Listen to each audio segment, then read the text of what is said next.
Good morning class 9th। आज हम discuss करेंगे साइंस की वर्कशीट नंबर 54। आज की वर्कशीट में हम नया चैप्टर शुरू कर रहे हैं जिसका नाम है गुरुत्वाकर्षण। आप सबने वो स्टोरी तो सुनी ही होगी जिसमें सर आइजैक न्यूटन एक बगीचे में एक एप्पल के पेड़ के नीचे बैठे हैं और अचानक से एक एप्पल टूटकर उनके सर पे गिर जाता है। ये उन्हें सोचने पे मजबूर कर देता है कि हर चीज़, हर वस्तु हमेशा धरती की ओर ही आकर क्यों गिरती है, इससे विपरीत दिशा में क्यों नहीं गिरती। इसी सोच को उन्होंने अपना अध्ययन करना शुरू कर दिया, इसके बारे में रिसर्च करनी शुरू कर दी और न्यूटन एक निष्कर्ष पे पहुँचे। उन्होंने निष्कर्ष निकाला कि विश्व में हर एक वस्तु एक दूसरे को एक ही बल से आकर्षित करती है जिसे हम गुरुत्वाकर्षण बल कहते हैं।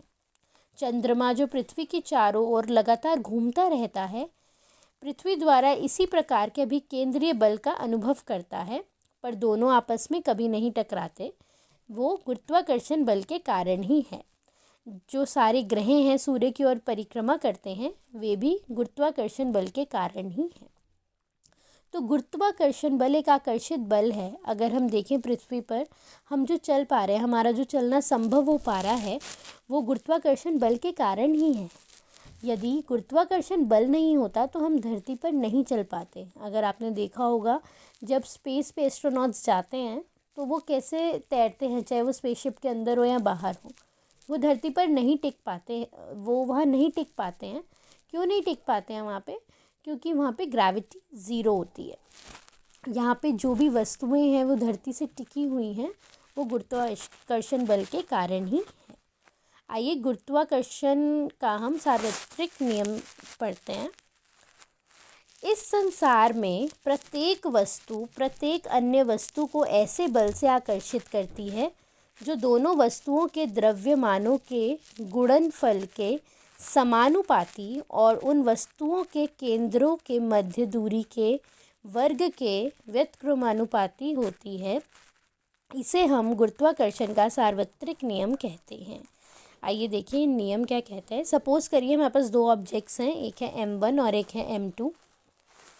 इन दोनों के बीच की दूरी हमें दी गई है d। तो गुरुत्वाकर्षण के सार्वत्रिक नियम के अनुसार जो बल होता है वो इन दोनों के द्रव्यमानों के गुणनफल के समानुपाती होता है। तो इसका जो है m है बल और इसका जो है स्मॉल m है, तो इनके क्या हो गया, इनके समानुपाती, और इनके बीच के जो दूरी है उसके व्युत्क्रमानुपाती होता है, यानी कि 1 में दूरी के वर्ग के, यानी कि इसके स्क्वायर के व्युत्क्रमानुपाती होता है। तो यानी कि 1 में d का स्क्वायर। तो अगर हम इसे कंबाइन करके लिखेंगे तो f जो है m इंटू m अपॉन में d स्क्वायर, ठीक है। और जब हम इस प्रोपोर्शनैलिटी कांस्टेंट को हटाते हैं तो इसको g से हटाएंगे, कैपिटल G से हटाएंगे और बाकी चीज़ें सेम रहेंगी। यहाँ पे ये जो g है इसे हम कहते हैं गुरुत्वीय स्थिरांक, जिसका मान होता है, जिसकी वैल्यू होती है 6.673 इंटू 10⁻⁻11 न्यूटन मीटर स्क्वायर पर kg स्क्वायर, ठीक है।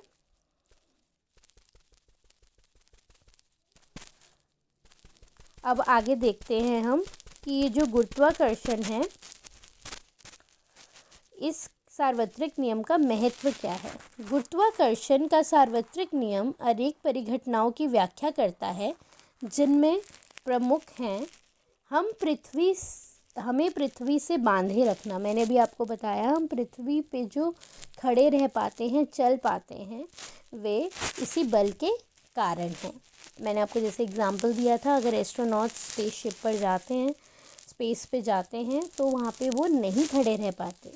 वो किस कारण होता है? क्योंकि वहाँ पे जो ग्रेविटी है वो ज़ीरो होती है, ठीक है। नेक्स्ट है पृथ्वी के चारों ओर चंद्रमा की गति। जो चंद्रमा पृथ्वी के चारों ओर घूमता है वो भी इसी बल के कारण है। सूर्य के चारों ओर ग्रहों की गति भी इसी कारण है। चंद्रमा तथा सूर्य के कारण ज्वार भाटा आना, यानी कि जब समुद्र में जल का स्तर बढ़ता है या कम होता है वो भी गुरुत्वाकर्षण बल के कारण ही होता है। नदी में जल का बहना भी इसी के कारण है। और वर्षा, जो वर्षा धरती पर आके गिरती है, उसके लिए भी गुरुत्वाकर्षण बल ही रिस्पॉन्सिबल है। आइए अब एक नज़र क्वेश्चंस पे डालते हैं। गुरुत्वाकर्षण का सार्वत्रिक नियम लिखिए। तो गुरुत्वाकर्षण का सार्वत्रिक नियम क्या कहता है कि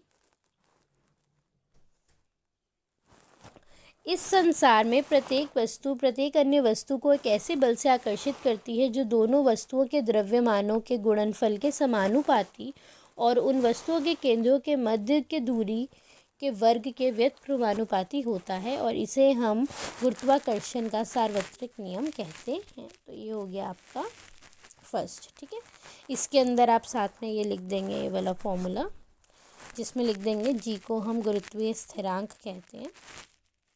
नेक्स्ट क्वेश्चन है, गुरुत्वाकर्षण के सार्वत्रिक नियम का महत्व क्या है। तो गुरुत्वाकर्षण के सार्वत्रिक नियम का महत्व आप लिख देंगे, ये सारे महत्व हैं इसके। तो ये हो गया आपका क्वेश्चन नंबर सेकंड। नेक्स्ट है, यदि गुरुत्वाकर्षण बल नहीं होता तो क्या होता, अपने विचार लिखिए। तो आप इसमें लिख सकते हैं कि पृथ्वी पर चल नहीं पाते, जो वस्तुएं हैं वो पृथ्वी पर टिक नहीं पाती, चारों चंद्रमा जो है चारों ओर गति नहीं कर पाता, पृथ्वी के ग्रह नहीं सूर्य के चारों ओर गति कर पाते, ज्वार भाटा नहीं हो पाता, नदी में जल नहीं बह पाता, वर्षा धरती पर नहीं आ पाती। तो आप ये सब पॉइंट्स इसमें लिख सकते हैं। आप अपनी तरफ से भी कुछ अगर ऐड करना चाहें तो आप लोग कर सकते हैं। नेक्स्ट क्वेश्चन है आपका, गुरुत्वाकर्षण बल में जी क्या निरूपित करता है और इसका मान कितना है। तो जी निरूपित करता है गुरुत्वीय स्थिरांक, और इसका मान है 6.673 इंटू 10⁻⁻11 न्यूटन मीटर स्क्वायर पर kg स्क्वायर। तो आज की वर्कशीट यहीं पर ख़त्म होती है। आई होप आप लोगों को वर्कशीट समझ आ गई होगी। Thank you.